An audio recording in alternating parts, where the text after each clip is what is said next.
my name is Jill Burcum, and I'm a columnist with the Star Tribune. And I have to say, in 30 years of covering the state fair, I'm not sure I've ever had a more beautiful day than here. Usually it melts the makeup off your face, or otherwise I've had the luck of having it be raining, and I'm not quite sure which one is worse. So I think my lucky charms are here today with me. It is the Ben and Meredith Johnson family from Kenyon, Minnesota. Let's give them a hand. So I'm really honored to have the Johnsons here. They are the focus of an ongoing project that I'm working on. It's a series of columns called A Season of Uncertainty, and it looks at the trade upheaval's impact on a family farm, in this case the Johnsons. A University of Minnesota economist told me earlier this year that the trade upheaval is the most sweeping since World War II. So these are some of the biggest potential changes that we could see in many decades. And I did this series because I wanted to know how our farming friends and family are doing. And because agriculture plays such a critical role in Minnesota's economy, I'll give you a couple of facts on a stick. The combined agriculture and food processing industries generate over $106 billion in total economic impact and support 388,000 jobs across the state. Minnesota is a top exporter in poultry, pork, and soybeans, two of which are grown on the Johnson's farm. So let me do some introductions here. We have Ben, Meredith, Talia, Ellie, and Frederick. So thank you guys for coming. And I've got a couple of questions for you, and we'll start with you, Ben. Tell me a little bit about your operation, how big it is, and then tell me why it's been your dream to be a farmer since you were in 9th grade. So we farm on each side of Kenyon, approximately 2,500 acres of corn and soybeans. We are contract growers for Wakefield Pork, producing 7,000 liter pigs. So I've always enjoyed the challenges, the riddle to farming, facing the weather, the unknowns, and what we can do best for our part to meet the challenge. So I was an electrician for a few years out of high school until we were able to build the farm big enough, but we're farming full-time now. Meredith, you're next. So you are an educator. Tell me where you teach. And then you also have an ag background because your dad was a farm business management instructor. And so tell me, after you tell me where you teach, if you'd like to give a quick plug for the farm business management program. All right, so I am a special education teacher for the Kenyon Wanamingo School District. I actually just moved to my new classroom in Kenyon. Our district consolidated down to one building, so the building I was in Wanamingo just closed. And so I'm in Kenyon now. And yes, I do have a little bit of an ag background, much to Ben's chagrin sometimes, I think, because he can't be an expert when it comes to family functions. He's pretty good, though. He is pretty good. He has steep competition. So as we were dating, I had to find new ways to impress the family, because I certainly wasn't going to talk farming and impress anybody with nothing else. So yes, my dad is he's retired, still does a little things here and there, but I think we're actually retiring. He's out in the audience. But he was a farm business management instructor at South Central College, and that gave us just kind of the business side or whatever of farming and whatever. And then my dad's family farm, my mom grew up on a farm, my grandparents lived on a farm. We just always have been around it.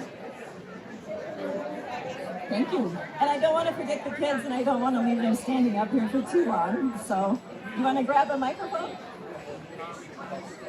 So, I told you that we had the best fair freebies, and we run out pretty quick. So I got each of you a Norway pine chapstick. So there you go. So Talia, what grade are you going into at Kenyon Wanamingo? And tell me a little bit about your bunny. I'm going into 9th grade. and my rabbit is a New Zealand rabbit. I just brought him to the fair a couple weeks ago. He got reserve champion there, and I got honorable mention for my interview. Congratulations, that's a big deal. Thank you. All right, Ellie, you're next. So what grade are you going into at Kenyon Wanamingo? I am going into 4th grade. Okay. And then you got 2 pets recently. Tell me about them. What are their names and what are they? We just got 2 fainting goats, Bessie and Bonnie. They're very cute, aren't they? And they cry because they want you to pet them, correct? Yes. All right, Frederick, last but not least.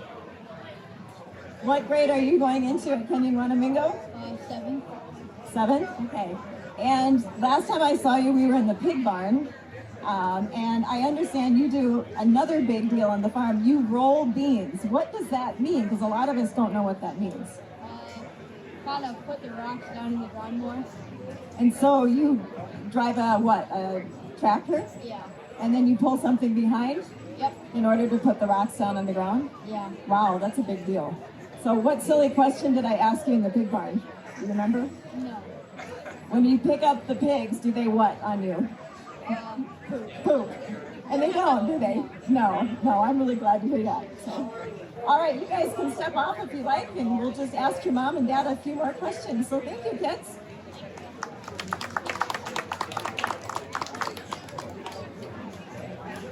All right, so back to farming business. I got a question for Ben. Tell me what kind of year we are having for corn and soybeans.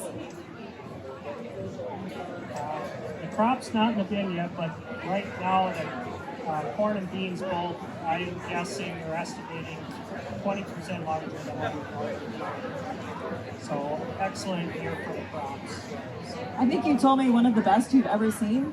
If this keeps going the way it is, yes, it will be the best crop I've ever seen in 22 years. But I understand we don't want to jinx it, so No, we it's not won't say done too yet. much.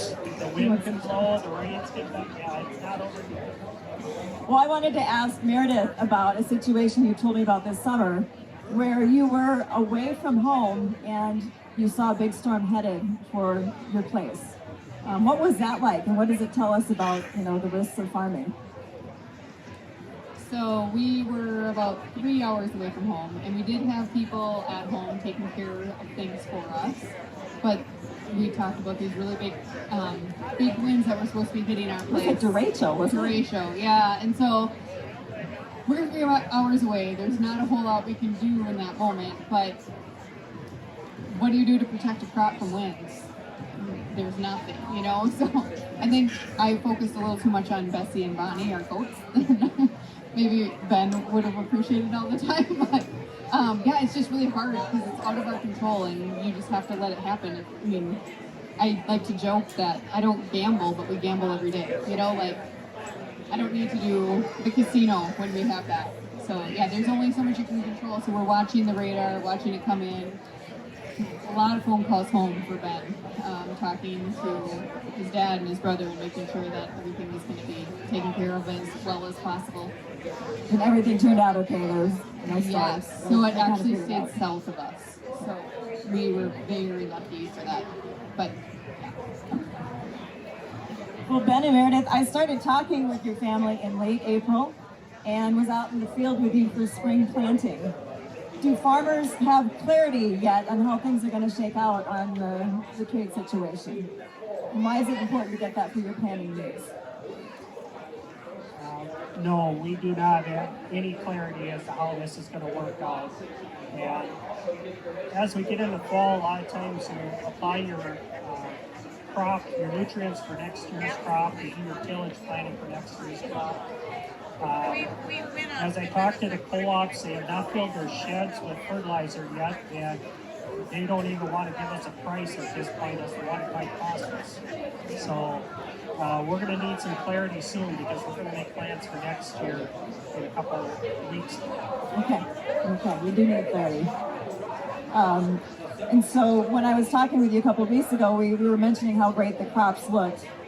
But this could complicate your outlook for the year because corn and bean prices are low right now. and it could add another layer of complexity to the trade concerns. You raised the question of where we're going to sell all this. Why is that an important point for people to understand? Well, specifically, there's a couple of things. But soybeans right now, China has been kind of our biggest buyer since the trade wars began in like 2018. We just kind of verified our numbers here. But they used to purchase 60% of our soybeans, China did, from the US, and now they're purchasing 18 to 22%. So that's a huge difference between 60 to even 22. And so our markets are kind of disappearing. Even some of the rollbacks as far as ethanol production.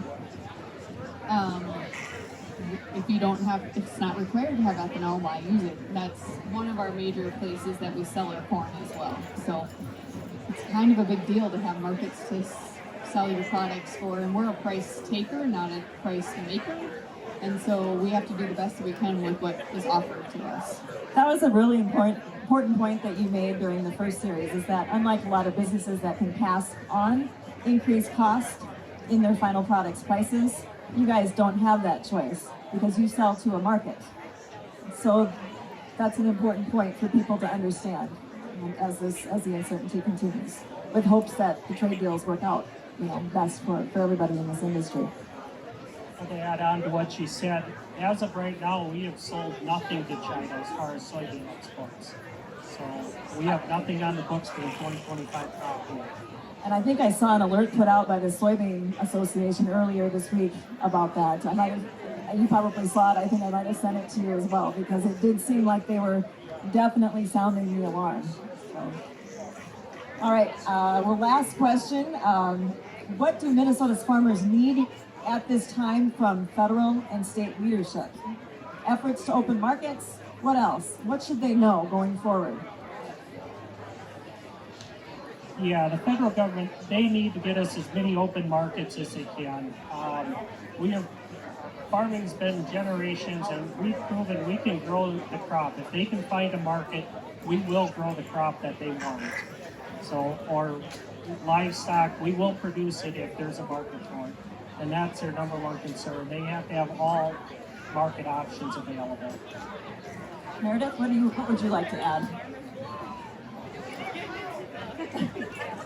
We took notes on this one. Good students, both of them. I think we just need a clearer trade path to the open markets, but more certainty in what's happening, so we do know what our options are. Where can we sell our products to, whether that be grains or pork or whatever else specifically. But having just those certainty, markets open, I think we have enough food to provide the U.S. and more. So just getting it to where it needs to go is our challenge at this point. They talk about farm subsidies, like, well, we're doing some disaster relief payments, some market subsidies. No farmer wants to make a living off of government subsidies, and that's not sustainable. We need to sell our products. Absolutely. And I'm going to throw one last question at you, Dan, just because I know you're having That wasn't on the sheet, Jill.